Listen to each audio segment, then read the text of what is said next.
U.S. farmers harvested 15 billion bushels of corn in 2023. That's an all-time record for a corn harvest. But at the same time, the fluctuating weather and droughts throughout the year severely hurt other crops, all while the agriculture industry is dealing with a huge shortage of workers. Today, we'll take you deep inside the 2023 U.S. harvest and pull back the curtain on the real heroes of American agriculture. Let's start with the crop the U.S. is the world leader in producing, consuming, and exporting: corn. U.S. farmers plant over 90 million acres of corn every year on 316,000 corn farms. They account for 32% of global corn production. And in 2023, production topped 15.3 billion bushels of corn, which is 12% higher than 2022's harvest. For reference, 1 bushel is about 56 pounds, around the size of a large bag of dog food.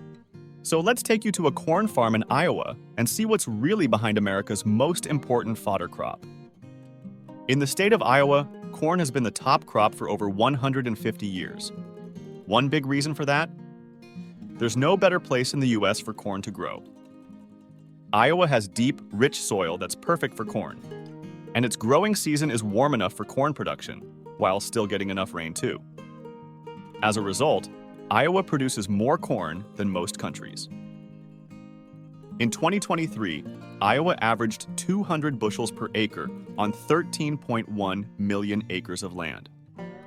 It led the way to an all-time high U.S. corn harvest of 15.3 billion bushels, with an average of 177.3 bushels per acre throughout the nation, another all-time high. Now let's zoom in and see the work that Iowa corn farmers really do. Farmers start harvesting corn by mid-September and go well into October. Or if it's a cool year and the corn matures slower, most of the corn won't be harvested until November. Field corn is harvested using a large machine called a combine. A corn combine can go through about 200 acres of field corn every day. It works by separating corn rows evenly as it chops individual stalks and rolls the stalks into the machine for threshing. Then the corn hits the stalk auger. The auger moves the freshly cut stalks into the threshing cylinder, the heart of the combine. This is where the rotating cylinder removes the ears of corn from the stalk and the grain kernels from the ear. The cobs and husks are moved to the back of the machine and dumped back onto the field, where they help maintain good soil fertility as it returns nutrients to the ground once the plant breaks down. Meanwhile, the grain is kept in a holding tank in the combine until it can be unloaded into a truck. The holding tank can keep over 400 bushels of corn at a time, and this entire process happens incredibly fast as the combine glides through the field. After it's shipped out, corn is used for a variety of purposes, and you can actually find corn in over 4,000 everyday products. Of course, most of it is used for animal feed and ethanol production, but corn ingredients can also be found in products like shampoo, lipstick, water bottles, tires, crayons, and paper.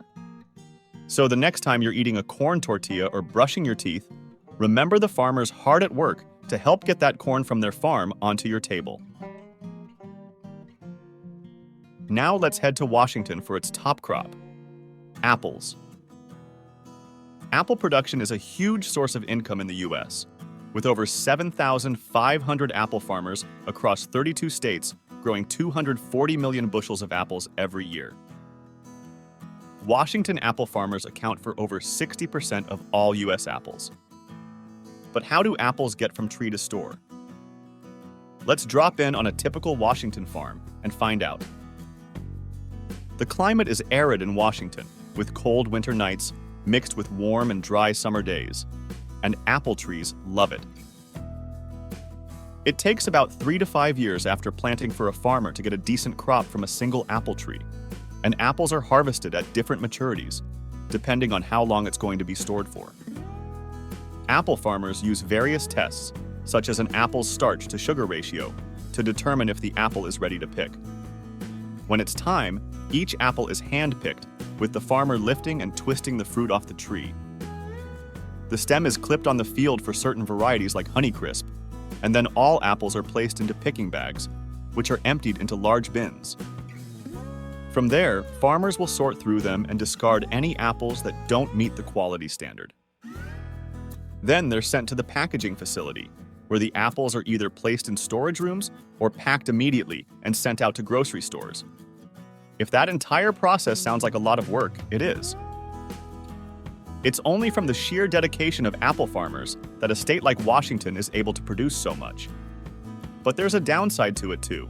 That's hurting apple production. There are labor shortages throughout the agricultural industry, with stricter policies regarding migrant workers, rising labor costs, and fewer people from the younger generation wanting a career in farming. In fact, employment of agricultural workers is expected to increase just 1% this decade. That's a slower rate than the average for all occupations. One theory? More and more Americans don't want to do manual labor. So to combat the issue, some farmers have found a solution in robots. In central Washington, one of the robots that's being tested is 14 feet tall, has 6 mechanical arms with suction cups for removing apples from its tree, and cameras that are the robot's eyes, which analyze and detect the ripest, healthiest apples to pick. Robots like these can work 24 hours a day, a stark contrast to the current system, where each one of Washington's 12 billion apples a year is picked by hand. Technology like this robot could be what bridges the labor gap in farming and provide a glimpse into the future of apple farming. It might also be what helps Washington continue to be America's leading apple producer. But let's move on to the most consumed vegetable in the United States: potatoes. In 2023, the U.S. produced about 14.5 billion pounds of potatoes, and almost 1/3 of that is produced in the state of Idaho. Idaho farmers planted 330,000 acres of potatoes for the 2023 to 2024 season, the most planted acreage in the state in 11 years. Similar to Washington, Idaho has the ideal environment for cultivating potatoes, and it's been the largest potato-producing state since 1957. The large potato harvest means more affordable potatoes in stores and more promotion opportunities as well.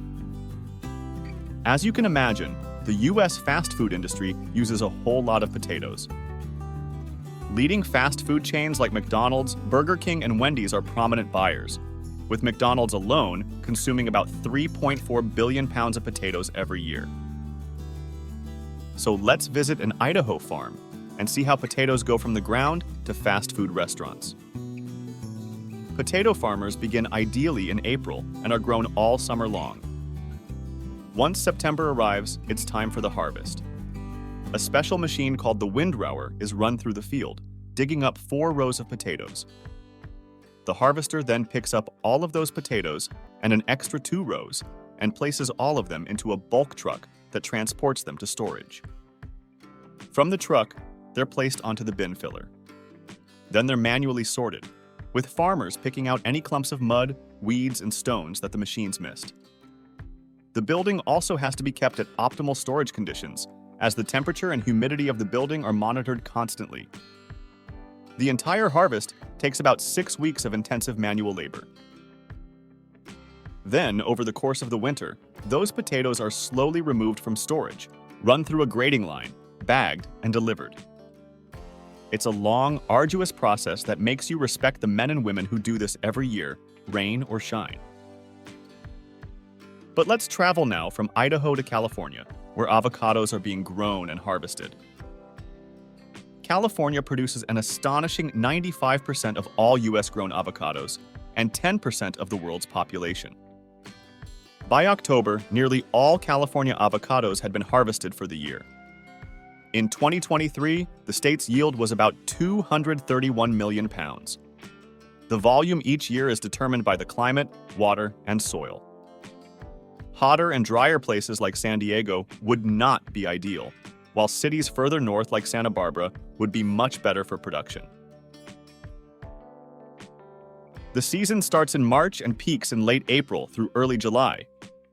Holidays like Cinco de Mayo and the 4th of July drive lots of consumers to guacamole during peak season. But let's look inside a California avocado farm and see just how avocados are harvested in the state that specializes in it. Avocados are grown on trees, but if they're left unpruned, they'll they'll grow to enormous heights. Pruning the trees also helps increase the health of the tree and improve the quality of the crop. In the spring, avocado trees are covered in a mass of blooms, but only 1% of those blooms will become a California avocado. After the blooms are pollinated, the avocados grow in size, and since the current season and next season's fruits are growing at the same time, workers have to sort the larger, more mature fruit that's ready for harvest, with the smaller fruit that's growing for next season. Just one single tree can actually produce up to 200 pounds of avocados per year. When they're harvested, the fruit is still unripe and hard, and workers use either clippers or a picking pole to harvest them. Afterward, they're placed in bins, and once those bins are full, they're taken to the outskirts of the field where they're taken to the packing house. There, the avocados are cleaned, sorted, and packaged, ready to be shipped to supermarkets for customers to purchase and enjoy.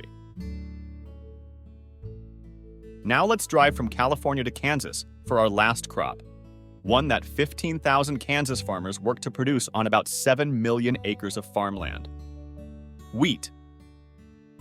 Kansas produces so much of it, it's known as the wheat state. 90% of the state's land is farmland, and 1/5 of all wheat grown in the U.S. comes from Kansas, enough to bake 36 million loaves of bread. The wheat industry in the state supports over 10,000 jobs, and on average, Kansas produces 334 million bushels of wheat per year. Half is used in the U.S., and half is shipped elsewhere. In 2023, total U.S. wheat production hit 1.8 billion bushels, a 10% increase from last year's harvest. But it was a rough growing season for wheat, with a drought all winter and spring on the southern and central plains, and a dry spell in the northern plains during peak season. In fact, the winter wheat abandonment rates in the plains were among the highest they've been since the 1930s. Typically, Kansas produces around 25% of the U.S. winter wheat crop. But this year, wheat fields have been filled with stunted and browning plants. Harvest season runs from June to mid-July, and 2/3 of the state's total wheat crop faced extreme drought conditions for most of 2023. In fact, Kansas farmers abandoned about 33% of the acres they planted because of the drought, the highest percentage since World War I. By mid-June of 2023, only 1% of the state's wheat crop was rated as being in excellent condition. As a result, the 2023 harvest was the smallest in over 50 years, producing 208 million bushels, well below its average of 330 million. But the low yields don't take away from the hard work of Kansas farmers, who still put in a lot of labor-intensive work regardless of droughts. Let's visit a typical Kansas wheat farm. When it's time to plant, a grain drill is used to plant the seeds, and the wheat will look green at first, almost like grass. But as it grows taller, it'll become a more golden brown color. When it's ready, a combine is used to harvest the wheat. And just like with corn, the combine cuts the plants, separates the grain, removes the chaff, and moves the grain into a bin for transport, while expelling the chaff back onto the field. These combines go from 2 to 7 miles per hour, so it can take a little while to harvest hundreds of acres of wheat. The edible wheat is put into a semi-truck, where it's taken to be stored in a grain elevator until further transport. Typically, wheat is milled into flour, which is used in a variety of foods, like muffins, pasta, cakes, crackers, and bread. But it's also used in other products like paper, Play-Doh, glue, charcoal, and hair conditioner. And now that you know how U.S. farmers grow and harvest 5 different crops, let us know down below what you respect the most about farmers. Farmers really are the backbone of America. And often, without the credit they deserve, they continue to help families stay fed and healthy, help the economy run smoothly, and help the U.S. maintain its status as a global power in the food market. Make sure to like and subscribe to stay up to date with the evolving world of farming.